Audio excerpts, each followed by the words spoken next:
Welcome to the Living Loud and Proud podcast, brought to you by Disability Pride, Pennsylvania. If you need a link to the transcript for this episode, please visit our accessible website at www.disabilitypridepa.org/podcast. And now, here is your host. Hey folks, welcome to the Living Loud and Proud podcast, Season 2 from Disability Pride, PA. I'm your host, Phill Rosen. Today, I'm chatting with President of the Disability Pride PA Board, Izzy Kaufman, about the history of wheelchair design. Izzy, are you excited for Season 2? Yes, I'm so excited for Season 2. I want to thank all of our listeners for listening to Season 1, and we're embarking on a new journey in the podcast. Yeah, we're, going to have a very different vibe. Last season was a lot of back and forth interviews, but we're going to be focusing more on disability stories and the history of the development of different accessible devices. This is going to be the first in the series about wheelchairs specifically. I think it's going to be a great season that we're about to embark on. I think so too. Awesome. So, Izzy, you're a wheelchair user, and I think many wheelchair users, probably don't think too much about the development of the wheelchair when they go about their day, rolling around. I honestly think lots of wheelchair users don't really think about their wheelchair a lot in general. Like if you're just using it, it feels like it's a part of your body. So it's almost like I don't think about it because it's part of my body, but it's also an amazing piece of engineering, and I want to appreciate all of that human thought that has gone into it. Yeah. So you're really, really interested to find out a little bit more about this history and development of everything. Yeah, I really, how we got honestly, I haven't done any research really on this, so yeah, you're teaching me. All right. Well, yeah, and I'm certainly no expert by any means. So if I'm way off, please tell me. But I'm I found a lot of good information, I think. So, last year in 2024, researchers reported the earliest evidence of wheel-like technology was found in present-day Israel. It dates back to about 12,000 BCE. So that's 14,000 years ago. We're in 2025 now. That's thousands of years ago. Long time. Certainly a lot longer than I think the research prior to now had shown. I mean, the earliest that I saw outside of that was a potter's wheel found in western Ukraine in the 5th millennium BCE. Which is attributed to the Cucuteni Tripilia culture, which predates the earliest use in Mesopotamia, Iraq, Iran, Syria, that area, the Tigris and Euphrates, the Fertile Crescent. Yes. Bringing me back to high school world history. Yeah. And wheels of uncertain dates have been found in the Indus Valley civilization of the late 4th millennium BCE, which is in present-day India and Pakistan. So, the wheel is very old. Mm-hmm. Anyways, 4,500 to 3,300, the potter's wheel, solid wooden disc wheels, earliest wheeled vehicles were developed. Some attribute depictions of wheeled vehicles to the Holov culture of 6,500 to 5,100 BCE.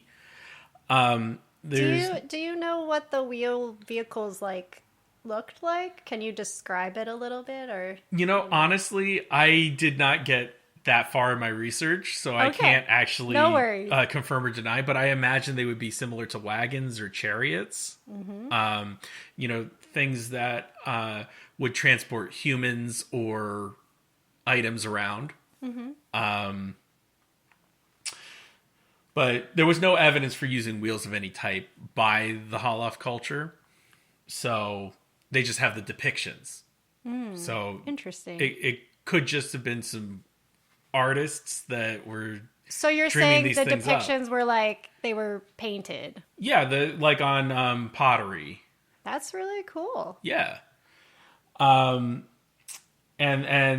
so yeah, we just talked about the Copper Age. Early Bronze Age, which was around 3300 to 2200 BCE. The oldest surviving example of a pottery wheel was found in which is in present-day Iraq. I want to mention that none of the wheels that we've spoke about thus far are spoked, like many wheelchair wheels that are, used today. Yeah. So that was much flat. later. They're like solid discs. Yeah. Either wood or stone or, whatever material they would use at the time. All right. And then the oldest kind of indirect evidence of wheeled vehicles are miniature clay wheels found north of the Black Sea before 4000 BC. So up, in Asia near like Georgia and So up in that region over there. Yeah. Very far Western Asia. And then there's European evidence from the mid 4th millennium BCE onward. So like toy cars, artistic depictions, and ruts. The oldest wheel that was really kind of found was in northern Germany, dating back to approximately 3400 BCE. And in Mesopotamia, there were depictions of wheeled wagons on clay tablets around 3500 to 3350 BCE in the Yana district of Uruk in the Sumerian civilization. And then, around 2000 BCE in the Sintashta culture near Kazakhstan, was the first evidence of spoked wheels. Cool. So were they made out of wood? They were wooden. Cool. Very cool. Yeah. And then, you go up several thousand years, about 1500 years, and between the 6th and 5th century BCE, we start seeing the first depictions of wheeled furniture in art. So there was a stone slate in China from around that time. And there was also a Greek vase that had a frieze with a child's bed that had wheels on the posts. And the Sanskrit grammarian Panini, in his Astadhyayi 4.4.10, sometime in the 5th century BCE, talks about parpa, which translates to wheelchair. Okay. So hopefully I didn't butcher that too badly. So wait, what was that year again? 5th century BCE. So 600 to 500 BCE. Wow. Yeah. And then between the 3rd and 2nd century BCE in China, there were the first records of wheeled seats to transport disabled people. I believe it was mostly emperors and nobles. Yeah, of royalty. Of course. Anything that's rolling is going to immediately just go towards the people in power. Right. Well, and those are the wheeled seats. Right. They also used early wheelbarrows to transport people and heavy objects. So, maybe people who were peasants or a little bit, more working class or poor would be wheeled around by people using wheelbarrows. I don't imagine that would be very comfortable. No, but I mean, if it's the only way to get around, what they had. Yeah. Unfortunately. And then there was a distinction between the two functions made around AD 525. So that's like about 1,000 years, 2,000 years of kind of this, change between the different objects and making distinct things to transport humans and to transport objects. Yeah. So, because we had to get moving. Like wheels are useful for that. Right. And so now we're going to kind of jump ahead to the first like European wheelchair. It's about 1,000 years in the future. Okay. We're time traveling now? Yeah. And the first European wheelchair was created for King Philip II of Spain in 1595. It had arm and leg rests. It was a very opulent chair. But it required assistance to propel. Like, he was not able to push himself using it. Okay. And he probably wouldn't want to push himself, of course right? not. He's got servants for that. He's a king. And then you move ahead about 60 years to 1655, and the first self-propelling chair was created by Stephen Farfler. He was a paraplegic watchmaker in Germany. It was also an early tricycle, so it was a three-wheeled chair, and it was a hand-cranked front wheel. Oh, cool. Yeah. So it wasn't like you're pushing on the wheels. You No. crank something to move it. Right. No. Wow, Yeah. I did not know that. Yeah, and it was, because he was a watchmaker, it was all like gears and cogs Oh my and everything. God, yes. So I had it's no like idea. Very steampunk. I love that a disabled person created like that first kind of wheelchair. Yeah. And one of the first people to use one of the first notable people to use one was Sir Thomas Fairfax. He was the parliamentarian commander-in-chief in England during the first English, or during the English Civil War, excuse me, not the first English Civil War. What happened to him? So he had, various different injuries from fighting on the front lines. I'm sure that someone else could document them a little bit better than I did, but my kind of quick and dirty research into it was, he may have had an amputation somewhere, but he was injured during the war, and he used a self-propelled wheelchair later on in his life. The wheelchair is still on display at the National Civil War Center in Newark-on-Trent.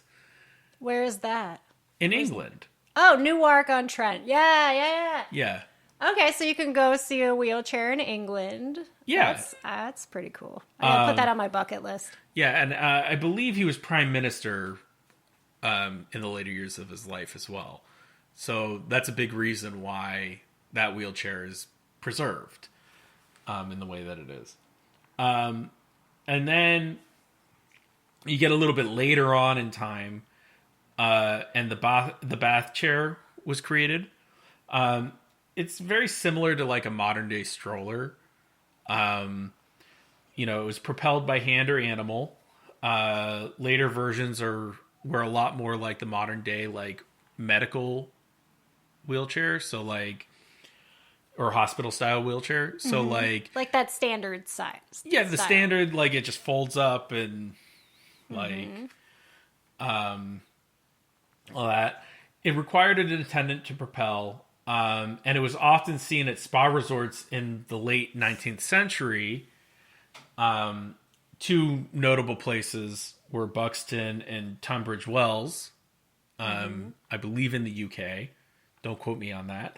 And some incorporated a steering device that, was operated by the wheelchair user. So maybe there was like a steering wheel or like, a series of levers that kind of turned the wheels. Okay. Yeah. Here in the U.S., wheelchairs were first introduced to the boardwalk in 1877 in Atlantic City. Oh, really? Yeah, not that far from Philly. Right down the shore. Yeah, exactly. They were initially intended for sick and disabled tourists to enjoy the boardwalk. Of course, at some point, it no longer became exclusively something that disabled people would use. But, many non-disabled people, mostly rich people, would rent the rolling chairs and they would have their servants push them around in the chairs. Oh my of course. God. I cannot imagine that. Oh my God. So they were for tourists and then for rich people alike. Like the tourists were the rich people. Well, tourists were the rich people, but it was intended initially for only those who were disabled or sick. Mm-hmm. And then, of course, any rich person is like, well, why would I have to walk? Why would I expend energy walking? But yeah, and then, you go up about 60 years, and the modern style wheelchair first was invented. Harry C. Jennings Sr. and Herbert Everest were mechanical engineers. And they invented the first lightweight steel folding portable wheelchair in 1932. And then the year later founded Everest and Jennings, which was like one of, if not the sole wheelchair manufacturer in the U.S. for a very long time. Like several decades. Like they had cornered the market. They cornered the market. Yeah. They were so Everest had previously broken his back in a mining accident many years before, and I believe became paralyzed from the waist down. Okay. So he needed a way to get around. And they were the first mass market manufacturer of wheelchairs with the X-brace design. So this is like the very first like real modern wheelchair development that like really occurred. And I mean, people still use wheelchairs with X braces. Yeah, that's true. Yeah. And they were inspired by folding camp chairs. So like, whenever you go to like something in the park, you see people with those folding chairs. Oh my gosh, those are so dangerous for me to try to sit in though. Well, yeah, sure, but that's it's a similar design. Like design was inspired by, which is really interesting to me. That is really interesting.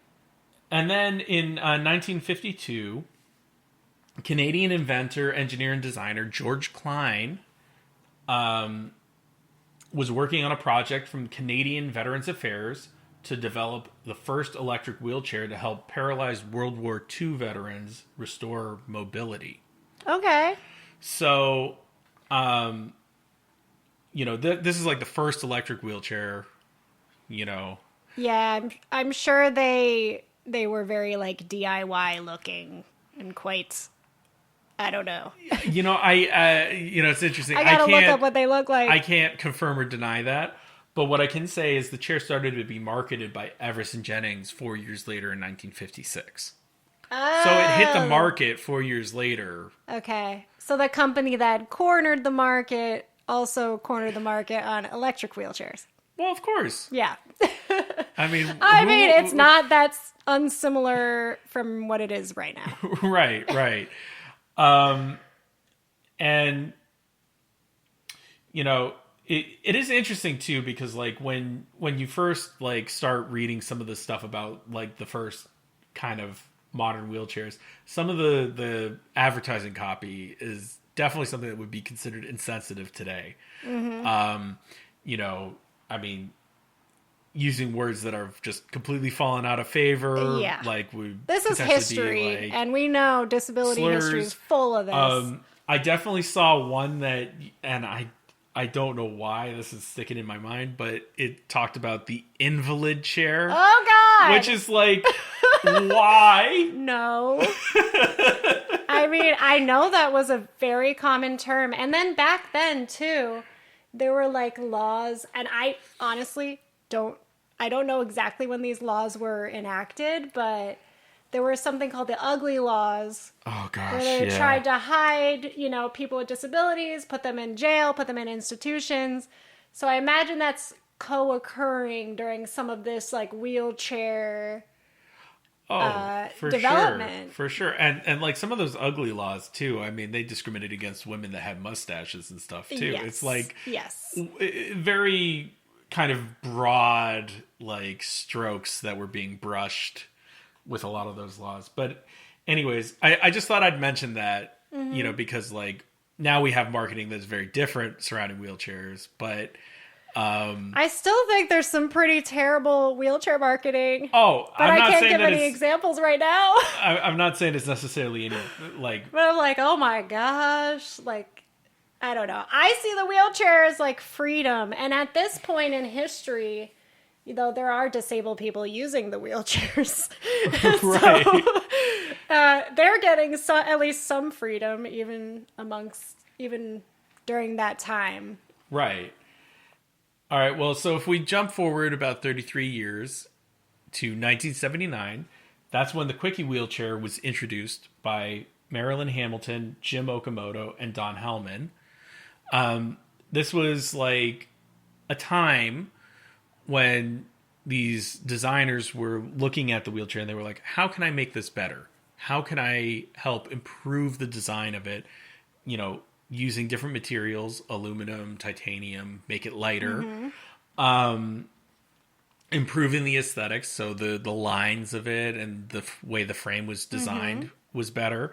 And this is also the first time that you could actually choose to have a custom color for your wheelchair. It wasn't just like some standard, metallic color or black or gray or whatever. Whatever they had for you. So it seems like there's more individuation, like more customization, more ability for disabled people to express themselves through their wheelchair. Right, exactly. And, the emphasis on the lighter weight body is just such a huge development. I mean, that's something that allowed way more people to be able to use a wheelchair that wasn't like super cumbersome in an independent manner. So just like you just said. So that was probably so they were probably biggest... listening to disabled people now, maybe. Like these designers, I imagine, I would hope, were like listening to disabled people and going, oh, well, disabled people are looking for more colors, better design, better performance handling. Yeah, I like to think that that's what was happening. Yeah, I think so. I have to admit, I didn't look too deeply into Marilyn, Jim, or Don, but one or more of them may have been disabled themselves. They may have had disabled people in their life that they were talking to about this issue. But I mean, this is something that like I see constantly new examples of wheelchair designs being put forth by people who study engineering at places like MIT. So like there are people who are constantly looking at this stuff, trying to figure out like, how can I put together these wheelchairs that are good for people who are living in rural areas of the world that may not have access to. There's a lot of innovation, bike shops and stuff like that, like how can I improve these things? So I imagine that, I mean, this is the late 20th century. This was a time when all sorts of different technologies were being developed at a very rapid rate. And wheelchairs were no different. So as we move forward from, 1979 and we start looking at the 1980s, there's a lot more improved aesthetics and design. One notable designer of wheelchairs is Bob Hall. He had polio as a kid, and he designed several wheelchairs in the 80s, one being the Hallmark in 1984. And he also designed a wheelchair for himself to race in the Boston Marathon in, I believe, the late 70s. And that wheelchair that he designed for himself to race with was on display at the Museum of Modern Art in New York City in 1986. Very cool. Yeah. And you can actually go on the MoMA website and look at the picture, and like they discuss, they have the little thing that they put on the card or the plaque or whatever on the wall. And they really kind of, you look at it and you see this wheelchair that looks like it would be no different or not out of place at the modern Paralympics. Like it's, you know, it's like those two wheels, you know, with the really high camber or yeah. I'm not sure. The camber angle is the angle of the wheels. So they're a little bit wider maybe. Yeah. Yeah. I'm not an expert in racing wheelchairs. I have to admit, I don't know how to refer to it, but I'm glad that it was an art museum. That's pretty cool because wheelchairs are art. Right. Yeah. And, you know, like a lot of racing wheelchairs today, they're kneeling type wheelchairs. And this one had a kneeling design as well. Right. So, you know, all your momentum, all your weight is forward, helping propel you. Your momentum is right there. So, and that, of course, helps with traction and stability as well. Of course. So, as we move on to the 21st century, there were a lot of advances. There were a lot of niche manufacturers of one-off wheelchair designs. You know, an introduction of lighter materials, things like titanium, magnesium, carbon fiber, you know, metals that are even lighter, more durable, those kinds of things. And like a lot of accessories and designs that allow for even more people to be able to utilize wheelchairs to get around by themselves. You know, things like power assist technologies, you know, the smart drive is probably one of the more... That's one of the more well-known ones. Self-balancing chairs. So like, you know, chairs that have a design that allow for, you know, it to not topple over even if you put like a heavy load on the back and there's nothing on the front. Track chairs, so like you know, similar to like a backhoe, so or like power like equipment, the outdoor chairs. Yeah, so like you could do off-roading and stuff with those types of wheelchairs. And then that's what I'm all about. Improved sports chairs, so like, you know, like we were saying, the racing wheelchair that's like very like specifically developed for that. Like basketball chairs, wheelchair rugby chair, right? Exactly. And you know, each of those are super niche too, because like for wheelchair rugby or football, you might want something that's a little more sturdy, right? Because people are constantly bumping into each other while they're playing those types of sports. Racing chairs, that's probably not as big of an issue because hopefully you're in your own lane. Yeah, and if you're listening right now and you're like, I want to learn more about wheelchair sports, you can listen to the episode of the podcast from season 1 where we had our board member Matt on to talk about his experience doing wheelchair sports. Yeah. And so, yeah, I mean, that's like a very basic kind of overview of the history of the design of the modern wheelchair to today. Do you have any final thoughts, Izzy? I have many. Yeah? I have many. Well, I'm thinking about right now something that... So I work at the Institute on Disabilities at Temple University, and for the first few years I worked there, I was on the Tech Owl team for the Assistive Technology program for PA. And I would constantly see... like, through my social media feeds, like some wheelchair that can go downstairs, go upstairs, you know, like, or a wheelchair where somebody can like move it with just their hips and they don't have to use their hands at all. Like, there's so many cool designs, but I think what bothers me about it is that real people can't get access to these designs. Like some of these more like usable designs, I honestly think. I'm like, what is going on? So I've seen like so many different wheelchairs lately, and listeners probably have seen this too. There's a wheelchair now, which is not like a wheelchair for like people with disabilities, but it's a wheelchair for performers to sit in. So it can like move and it can turn 360 really easily. So it's really for anyone, for any performer. It could be for disabled performers or non-disabled performers, which I think is kind of cool. But I'm like, why do all these innovations happen for, for people who are not necessarily disabled. Or like, I don't know. I guess I honestly feel like the coolest wheelchair designs that are out right now should be available for everyone to take advantage of, or at least to try. Right, yeah, like the lack of access to them. I think that's what we saw. I problem. mean, what I've experienced just trying to get my own wheelchairs, it's hard enough just to get a regular, like, manual wheelchair that's kind of sporty. Right. And then, like, I see these videos of these really fancy wheelchairs, and it's like, I see so many people in our communities who could use them. Well, yeah, I mean, that is one thing. I mean, you're very well aware of how hard it is to get a titanium wheelchair covered by insurance, right? I mean, yes, they don't. Which, I have an aluminum wheelchair because titanium is not covered under insurance.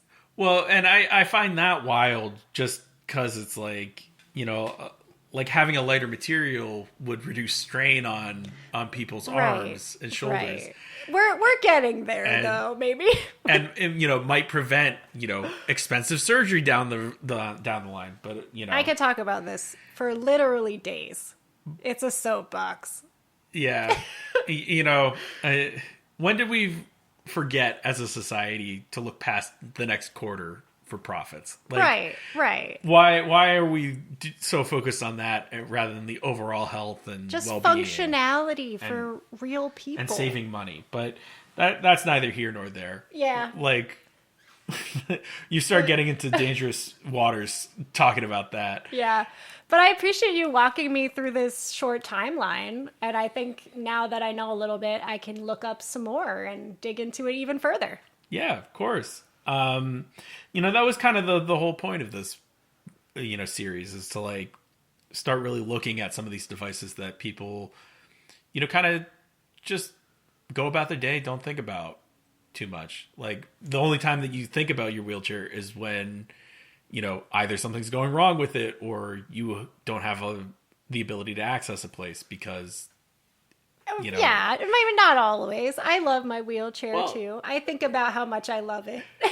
No. But I'm just saying, it's like one of those things that like you don't necessarily think about it because it's an extension of your body. Yes. In a lot of ways. Right. That's really what I'm trying to say. So, and like just to kind of, get to be a little more intimate with that aspect of things, like knowing more about the design, knowing more about the history. Yeah, I think I appreciate wheelchairs a lot, and I'll keep appreciating them even more the more I learn about them. Yeah. That's it for today. I hope you enjoyed our discussion of the history of the development of the wheelchair. At some point in the near future, there will be a part 2 of this where we talk a little bit more about the different types of wheelchairs, go a little more in depth about designs, and like different options that now exist, even if they're not easy to access for people. Again, I'm your host, Phill Rosen. My guest was Izzy Kaufman. Thank you for having me. Yeah, thanks for coming on. All right, folks, until next time. Please visit our accessible website at www.disabilitypridepa.org. You can find us on social media at Disability Pride PA on Facebook, Instagram, and TikTok.